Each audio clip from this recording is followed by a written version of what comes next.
நான் இந்த சம்மர் சீசனுக்கு ஏற்ற மாதிரி சூப்பரான ஒரு ஸ்கின் ஒயிட்னிங் பேக்கோடு தான் உங்களை பார்க்க வந்திருக்கேன். இந்த பேக் உங்களுக்கு பெர்மனன்ட் ரிசல்ட் கொடுக்குங்க. ஒன் டைம் யூஸ்லேயே செம்ம ரிசல்ட் கொடுக்கும். அண்ட் சூப்பர் எஃபெக்டிவாக இது ஒர்க் அவுட் ஆகும். இது பாருங்கள், நீங்கள் என்னோடய கை டிஃப்ரெண்ட்டாக நீங்களே பாருங்கள். நான் அந்த பேக் போட்ட இடம் எவ்வளோ க்ளோவாக எவ்வளோ கலராக இருக்குது பாருங்கள். அதே பேக் போடாத இடம் டிஃப்ரெண்ட் தெரியுது பாருங்கள். உங்களுக்கு ஒன் டே தான் போட்டேன், ஒரே ஒரு டைம் தான் போட்டாலே எவ்வளோ டிஃப்ரெண்ட் தெரியுது பாருங்கள். ஸோ நீங்கள் ரெகுலராக யூஸ் பண்ணிங்க அப்படின்னா சூப்பர் டிஃப்ரெண்ட் தெரியும் உங்களுக்கு. நம்ம இது வீட்டிலே ரெடி பண்ணுறதுனால எந்த ஒரு கெமிக்கலும் ஆட் ஆக போகிறதில்ல. ஹலோ ஃப்ரெண்ட்ஸ், வணக்கம். நான் உங்கள் தோழி. Welcome to AK special. வீடியோக்குள்ளே போகிறதுக்குள்ளே என் சேனல் சப்ஸ்கிரைப் பண்ணிக்கோங்க. அப்படியே பக்கத்தில் இருக்க பெல் ஐக்கானையும் கிளிக் பண்ணிக்கோங்க. இப்போ வாங்க வீடியோக்குள்ளே போகலாம். நான் இந்த பேக் செய்கிறதுக்காக ஒரு சின்ன உருளைக்கிழங்கு எடுத்து வச்சுருக்கேன். இதை தோல் சீவிட்டு ஒரு காய் துருவுற கட்டையில் வச்சு துருவி எடுத்துக்கோங்க. நம்ம துருவிட்டு இதை பாலில் வேக வைக்க போகிறோம். ஸோ துருவி போட்டால் அப்படி தான் சீக்கிரமாக வேகும். ஸோ அதுக்காக நீங்கள் துருவி எடுத்துக்கோங்க. இந்த பேக் உங்களுக்கு சூப்பர் டூப்பர் ரிசல்ட் கொடுக்குங்க. நீங்கள் ரொம்ப டார்க்காக இருக்கீங்க அப்படின்னு நீங்கள் நினச்சிங்க அப்படின்னா இந்த பேக்கை நீங்கள் யூஸ் பண்ணி பாருங்கள். கண்டிப்பாக நல்ல ரிசல்ட் கொடுக்கும் உங்களுக்கு. நீங்கள் இந்த பேக்கை வீக்லி டுவைஸ் போடுங்க. நீங்கள் ரெகுலராக இதை யூஸ் பண்ண வேணாங்க. வீக்லி டுவைஸ் மட்டும் யூஸ் பண்ணிங்கன்னா போதும். ஸோ அதை செய்கிறதுக்காக நான் ஒரு 75 கிராம் பால் எடுத்திருக்கேன். கடாயில் சேர்த்துக்கோங்க. பால் நல்லா காஞ்சி வரட்டும். காஞ்சதுக்கு அப்புறமா நம்ம துருவி வச்சுருக்க உருளைக்கிழங்கு இதோட சேர்த்துக்கலாம். இதை வந்து நீங்கள் பசும்பால் சேர்த்திங்க அப்படின்னா இன்னுமே ரொம்ப க்ளோவாக இருக்கும். இல்லை பாக்கெட் பால் அப்படின்னா பரவாயில்ல, ஓகே தாங்க. அதுவும் இதோட உருளைக்கிழங்கு சேர்த்து நல்லா கலந்து விட்டுக்கோங்க. இந்த பொட்டேட்டோவில் ஸ்கின் ஒயிட்னிங் ப்ராப்பர்ட்டி நிறையவே இருக்குது. நான் அதுக்காக தாங்க இந்த பொட்டேட்டோ எடுத்திருக்கேன்.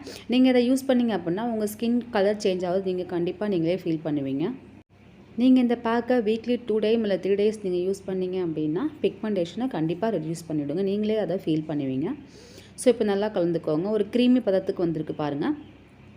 இதை நீங்கள் அடுப்பை லோ ஃப்ளேம்லேயே வச்சு கைவிடாமல் கலந்துக்கிட்டே இருங்க. அந்த உருளைக்கிழங்கு வந்து பாலில் நல்லா வெந்து வரணும். ஸோ அது வரைக்கும் நல்லா நீங்கள் கலந்துக்கிட்டே இருங்க. தண்ணி மட்டும் நீங்கள் சேர்த்துடாதீங்க. ஃப்ரெஷ்ஷான பால் மட்டுமே சேர்த்துக்கோங்க. தண்ணி எந்த இடத்துலையுமே நீங்கள் சேர்த்துடக்கூடாது.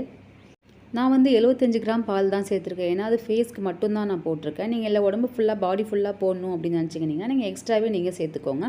நான் போகிற குவான்டிட்டிஸ் பார்த்துட்டு அதே அளவுக்கு நீங்கள் மேலேயும் சேர்த்து நீங்கள் செஞ்சுக்கோங்க. இப்போ நல்லா இதை மாதிரி கைவிடாமல் கலந்துக்கிட்டே இருங்க. பாலில் வந்து இயற்கையாகவே மாய்ஸ்சரைசிங் பேக் நிறையவே இருக்குங்க. ஸோ அதுக்கு தான் நான் பாலை எடுத்திருக்கேன். அதே சமயம் நேச்சுரலாகவே ஒரு நல்ல க்ளோ கொடுக்கும். ஸோ இப்போ நல்லா கலந்துக்கோங்க. நல்லா கெட்டியாகட்டும். நல்லா கெட்டி ஆகி வந்ததுக்கப்புறமா நம்ம அடுத்த இன்க்ரீடியன்ஸ் நம்ம சேர்க்க ஆரம்பிச்சிடலாம். ஆனால் கைவிடாமல் நீங்கள் கலந்துக்கிட்டே இருங்க. நீங்கள் கலந்து விட கரண்டியால் நல்லா வச்சு அழுத்தம் கொடுத்து தேய்ங்க. அப்போ தான் அந்த உருளைக்கிழங்கு நல்லா ஸ்மாஷ் ஆகி வரும் உங்களுக்கு. நல்லா வெந்ததுக்கப்புறமா நல்லா அழுத்தம் கொடுத்து தேய்ச்சிக்கிட்டே இருங்க. இதே மாதிரி இந்த பேக்கை 10 வயசுக்கு மேலே உள்ள எல்லாருமே யூஸ் பண்ணலாங்க. பாய்ஸ் அண்ட் கேர்ள்ஸ் எல்லாருமே நீங்கள் யூஸ் பண்ணலாம். எந்த சைடு எஃபெக்ட்டும் உங்களுக்கு வராது. ஏன்னா நம்ம வீட்டில் உள்ள திங்ஸை வச்சு தான் நம்ம செய்கிறோம். முக்கியமாக பாலில் பண்ணுறதுனால நமக்கு ஃபேஸில் எந்த ஒரு எஃபெக்ட்டும் நமக்கு வராது.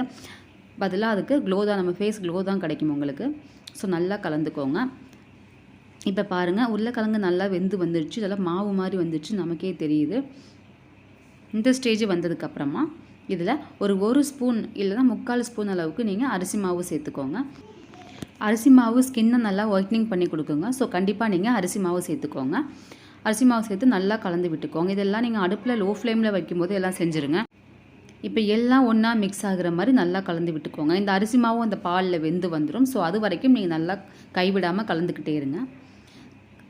கலந்து விட கெட்டி ஆகிட்டே இருக்கும். ஸோ இப்படியே இருக்கட்டும், கெட்டியாக தான் ஆகணும். நல்லா கலந்துக்கிட்டே இருங்க. நல்லா கெட்டி ஆயிடுச்சு. இப்போ பால், அரிசி மாவு, உருளைக்கிழங்கு எல்லாமே வந்து ஒரு க்ரீமியாக நமக்கு ஒரு பதம் வந்துடுச்சு பாருங்கள். இந்த ஸ்டேஜில் நம்ம இதை அப்படியே வேறு ஒரு பாத்திரத்துக்கு மாற்றிடலாங்க. இதெல்லாம் கெட்டியாக இருக்குது பாருங்கள்.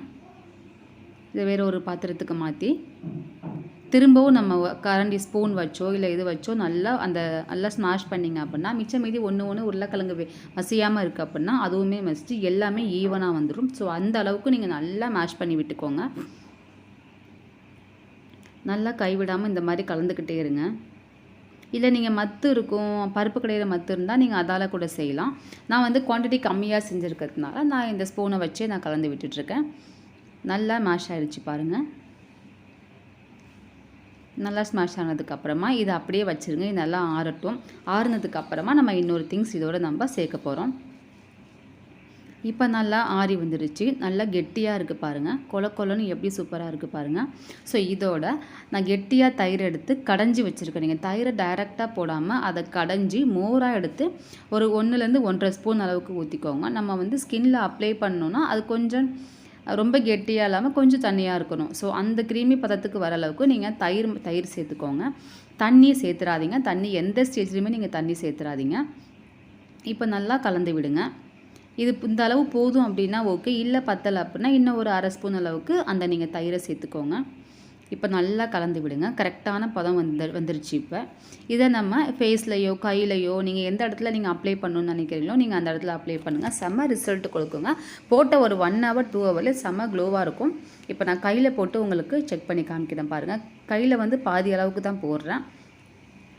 இதை போட்டு இந்த பேக்கை போட்டு ஒரு 2 hours அளவு அப்படியே விட்டுருங்க. நல்லா காஞ்சி வரட்டும். அது நல்லா காஞ்சதுக்கப்புறமா ஒரு மாதிரி ட்ரையாக ஒரு மாதிரி ஸ்கின் எல்லாம் அப்படியே வரன்னு இழுக்கும். நீங்கள் ஒன்றும் பயப்பட வேணாம். ஸோ அப்போ தான் உங்களுக்கு அது ஸ்கின்ல வேலை செய்யுதுன்னு நமக்கு தெரிய வரும். நல்லா போட்டுட்டு ஒரு 2 hours அப்படியே வச்சுருங்க. இப்போ நான் சும்மா சாம்பிளுக்காக உங்களுக்கு கையில் போட்டு காமிக்கிறேன். நீங்கள் அதை ஸ்கின்னுக்கு இல்லை காலில் இல்லை கழுத்தில் இல்லை பேக் சைடு கழுத்தில் வந்து கருமையாக இருக்குதுன்னு நினைக்கிறீங்களா, இல்லை கண்ணுக்கு கீழே எங்கே வேணுனாலும் நீங்கள் இந்த பேக்கை யூஸ் பண்ணலாம். எந்த சைடு எஃபெக்ட்டும் வராதுங்க. இப்போ பாருங்கள், நான் ஒரு 1 hour தான் வச்சுருந்தேன். அந்த 1 hourல எனக்கு டிஃப்ரெண்ட் கிடைக்கிது. நீங்களே பாருங்கள்.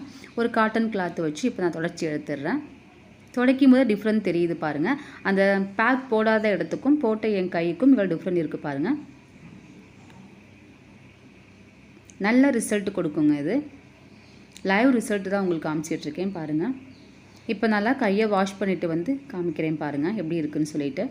நல்ல டிஃப்ரெண்ட் கொடுத்துருக்கு. இங்கே பாருங்கள், பேக் போடாத இடத்துக்கும் போட்ட இடத்துக்கும் எவ்வளோ டிஃப்ரெண்ட் இருக்குது பாருங்கள்.